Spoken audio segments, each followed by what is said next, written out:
How's it going, everybody? Welcome back to another episode of Caswell Customs. Vinny here, and today we are getting closer to my favorite time of the year, my favorite season, snowmobile season. So today we got a couple things we got to do to the Nytro to get it ready for the season.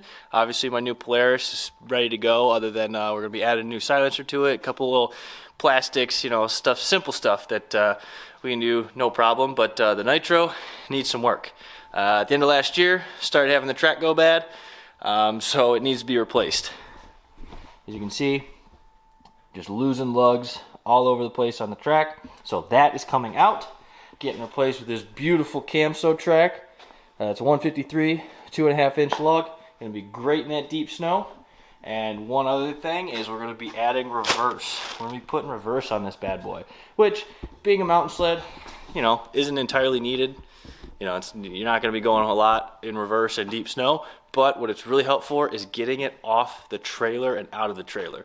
Huge help, so we're going to be throwing that on there because we got to take apart the chain case in order to get the new track on anyways, so we're in there, might as well do it. So we're going to show you how to get that done. Check it out.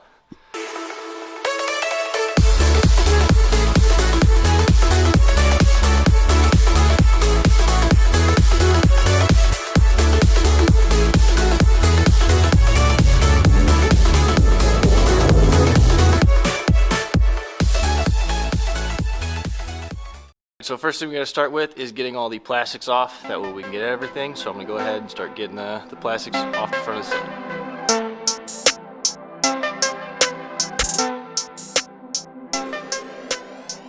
So now that I've got all the plastics off, we're going to start by disassembling the brake.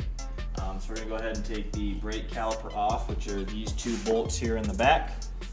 And then this as well, which is going to be this screw here. That way we can get this all apart and get the chain case off.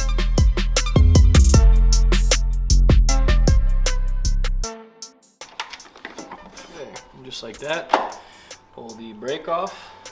While you're in here, it doesn't hurt to go ahead and inspect your brake pads.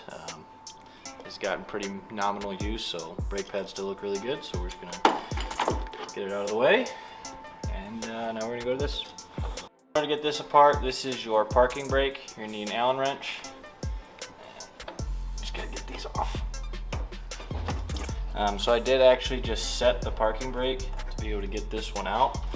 And then just go ahead and release it to get the other one.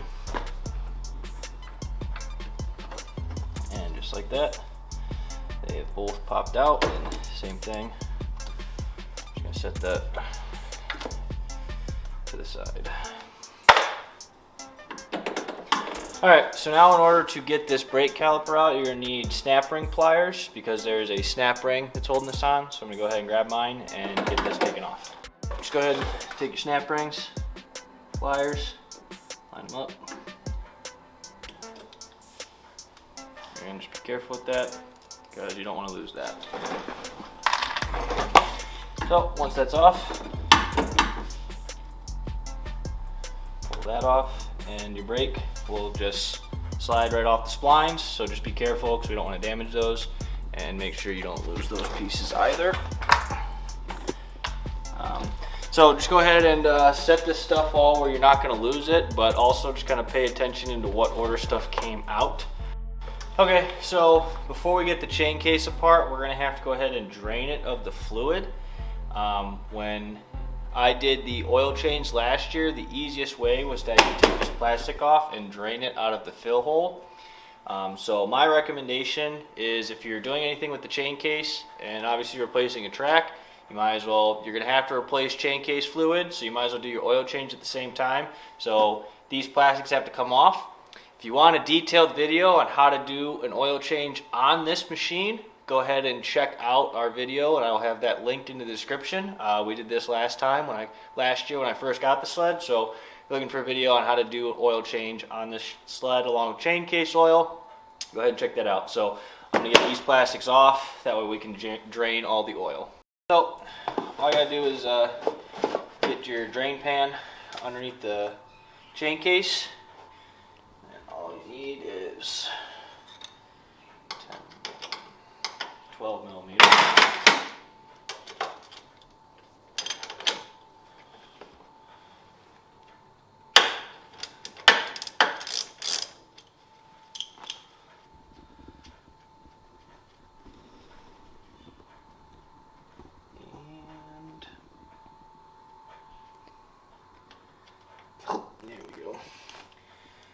So if you want to zoom in here, as you can see, there is some kind of growtiness in the chain case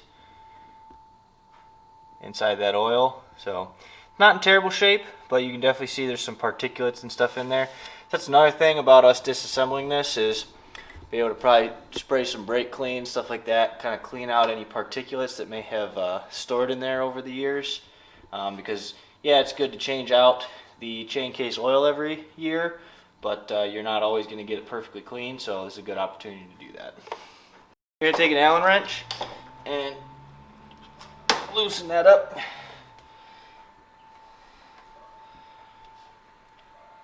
And once that is loose, you should be able to pop this off.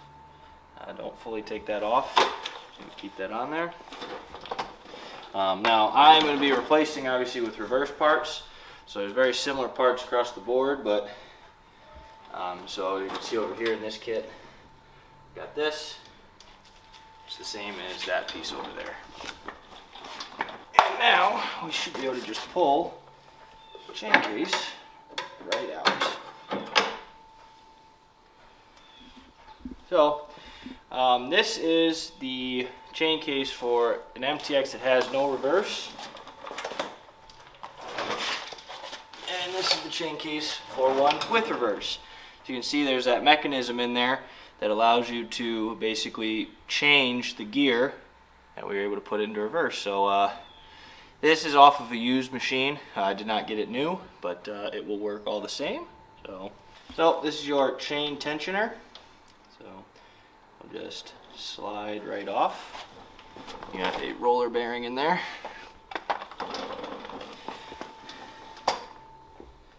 And so now we have to take apart this lower gear, get that off, and then we should be able to get the chain and everything off. Check the owner's manual. Yeah. So this is something that's super helpful that my brother actually got when he bought his sled, but it came with an owner's manual.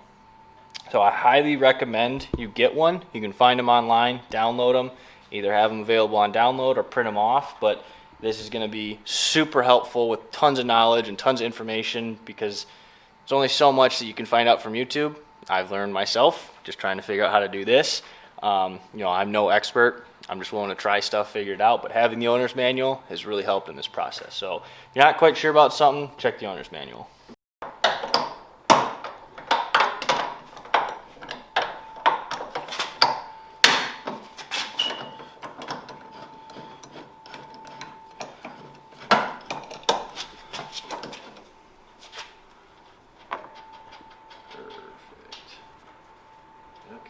Slide both of them off at the same time. And I would keep. Alright, so as you saw, we got the two gears and the chain off. All we did was on the back side put a wrench on the actual main drive axle. That way we could take this off. We used a 29 millimeter, so it's pretty big sized. It's not the average size that a lot of people have, so you're going to probably have to get that potentially for this, but that's off. So the next thing we got to go ahead and do is start taking this apart. So now that we've got that mostly disassembled, I don't want to take it apart anymore because I want to get the skid and everything out. I'm pretty fortunate having a hoist here with this A-frame, so this is a great way to do it. The other way that I've seen people do it is they just end up tipping the whole sled over on its side. So unbolt the side that you're going to be tipping over and tip it over, do that. They also make sled lifts. Those are really helpful, but you need a way to obviously get all the weight off of the track and suspension. So I'm going to go ahead and use this hoist. There's a couple different options, but you're going to need something like that.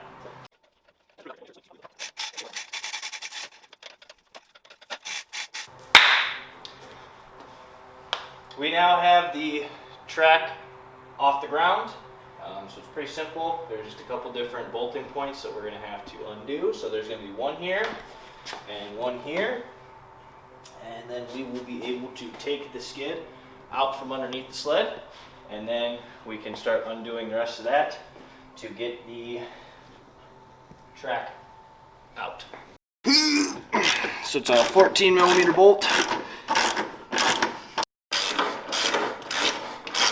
No, I buy power tools, just to not use them, I guess. Got those two out, so I'm gonna go ahead and just lower that to the ground. Now we've got to do these up here.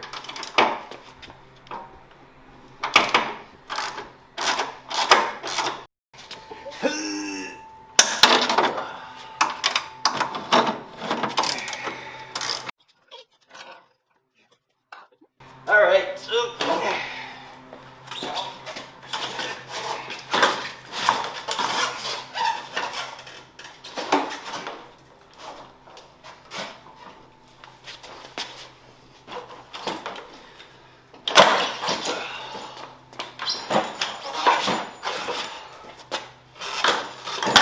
obviously, because we're replacing the track, I don't really care about the fact that I might be damaging the track.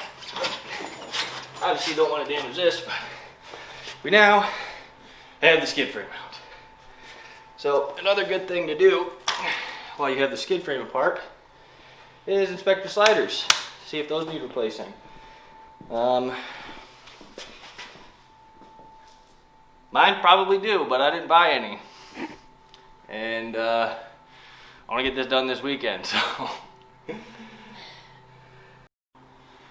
You know, this could have been potentially bad if we were out in the backcountry somewhere, you know, deep out somewhere, and we completely blew out the track. Getting it home gets kind of difficult at that point, so pretty lucky that we noticed it when we did, and we're getting it changed out now. So got everything else out. Now we got to get to getting that center drive out, which I will show what that looks like. So can you get down in there at all, or?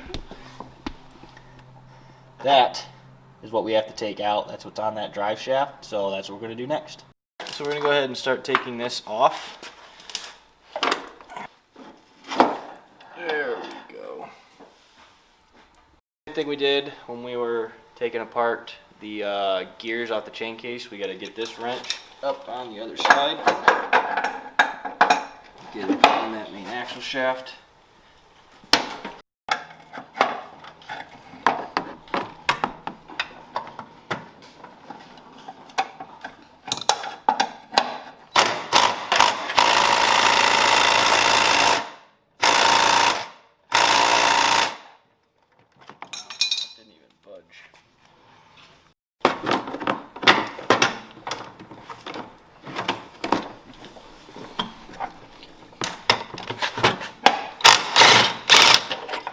Yeah, now you want to. Alright, so we now have that out. And we probably have to disassemble the rest of this to be able to pull the axle out. Yeah. So, you can see down in here that we got to undo all this. So this is your speedometer. And we gotta undo all this in order to get that axle shaft out. So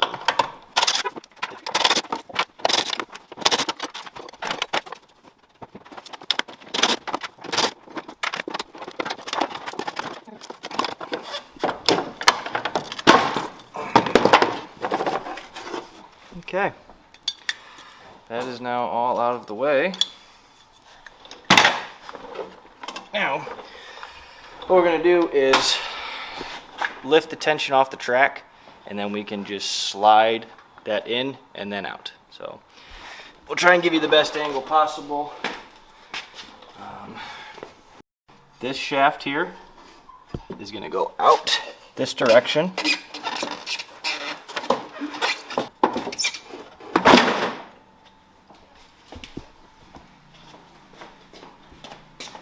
And now that it's out,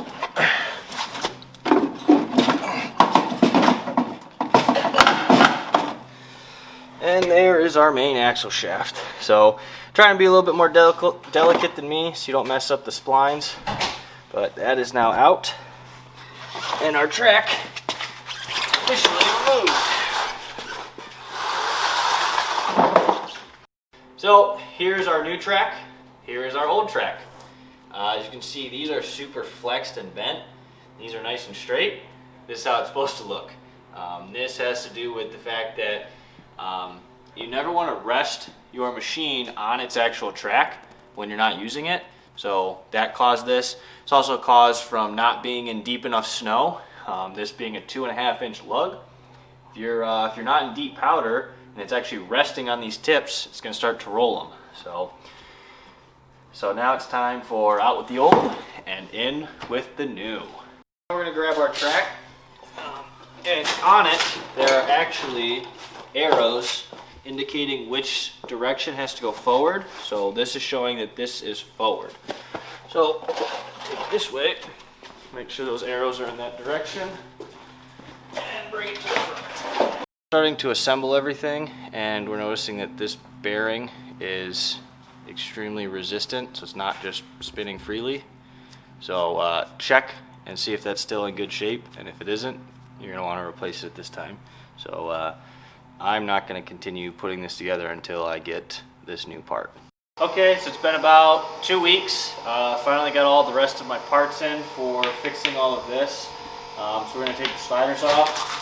I already went ahead and got this new spacer on the rear, so now those are nice and good. I do have some spare these, so I'm probably going to replace these out. As you can see, they're not spinning so great, but yeah, let's go ahead and get these sliders off. I've done a lot of sliders while they've still been under the sled with the track on, so this is going to be a lot nicer doing this not with the track on. Just be careful with these. You know, as you can see, this one's already kind of boogered up a little bit, so we're just going to be really careful not to destroy that screw.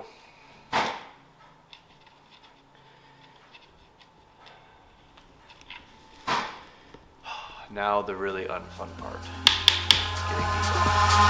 Eyes in the sky, gazing far into the night. I raise my hand to the fire, but it's no use.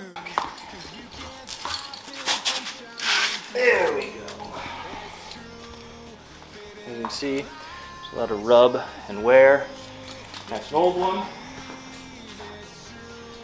That is a new one. You can see just how much more material there is there to there. So that's why we're replacing them. Got that Harley feel of the just leaning back. But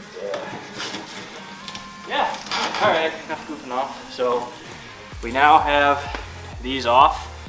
You can see the aluminum is, I mean, it's not in bad shape, but it's definitely not in the greatest shape. I'm probably going to take the pad sander and just kind of sand it down a little bit, clean it up before we put the new sliders on, and then we'll just apply like brake cleaner or like lithium grease, just something to make them slide on easier. Brake cleaner just because it evaporates quickly, or like WD-40. But yeah, let's go ahead and go get the pad sander and just clean this up a little bit.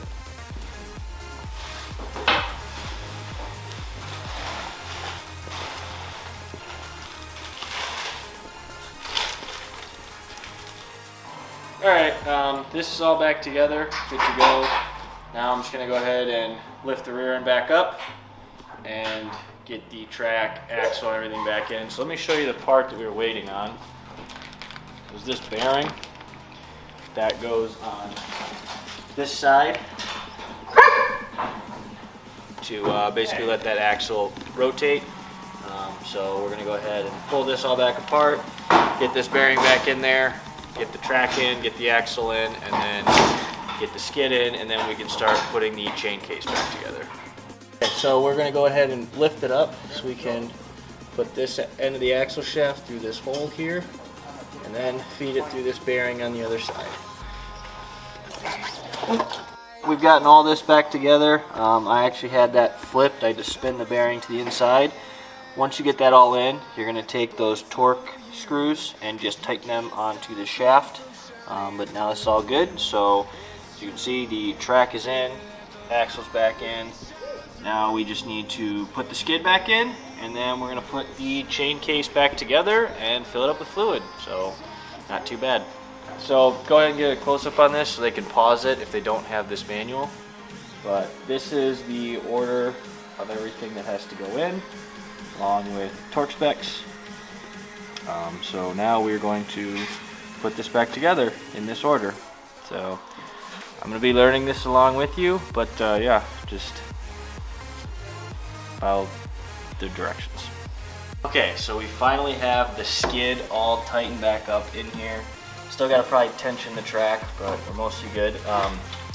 So I had the gear case tightened, which caused a problem with getting this bolt on each side in to actually get the skid in there. So don't tighten that gear case up all the way.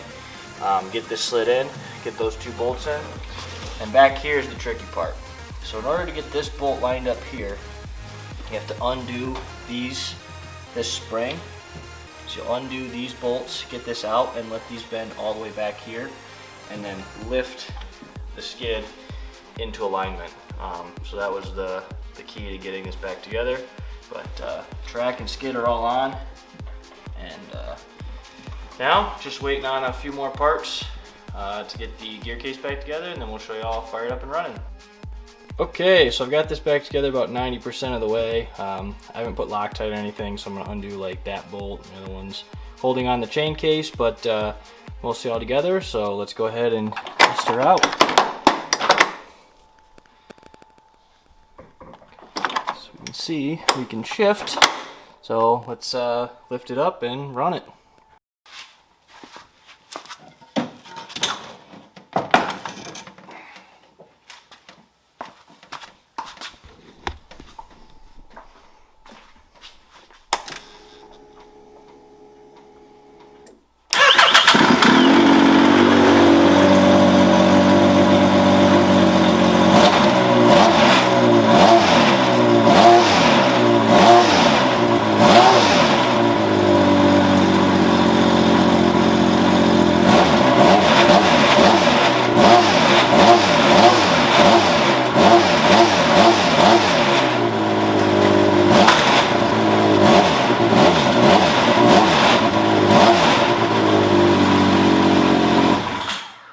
Alright, so now that we got reverse, I went ahead and just threw everything back together. So got the brake on, everything like that, bolted everything up, threw Loctite on all the nuts. Now I'm just going to go ahead and fill it up with chain case oil. So I did a video on oil chains and chain case, so I talked about that earlier. Check that out. But right here it just says you're going to need 0.2 liters. It's very little. Like I said, it's just spill to fill, so all you're going to do is undo that and fill it till it spills out. It does not take a whole lot. It's pretty minimal. So as you can see, the Nytro is all put back together and done. Track is on. It's loaded up in the trailer next to the Polaris. So this thing is ready to rip for Grace, Paul, Brent, whoever ends up using it this season the most. So both of them are ready and in the trailer. And if you haven't seen, we are building a custom cargo camper trailer for snowmobiling in the UP. So here's the build so far, what we've got with up front. If you haven't checked that out, check out that series. I had a ton of videos on building this thing. I actually just got the diesel heater installed the other day, so that bad boy's in. So really coming along, man. So ready for winter, so ready. So the only thing we really got to do is get a countertop and then get Tim's track replaced, and then we are ready for the UP. So just come on winter, start dumping on us. It's all we want. So hope you guys found this helpful. If you have any questions, drop a comment in the comment section down below. Please like the video if this was helpful. If you want to see more snowmobiling content, please subscribe to the channel. I'm Vinny with Caswell Customs. See you in the next one. You stole my heart of gold after my silver soul. Can you dig any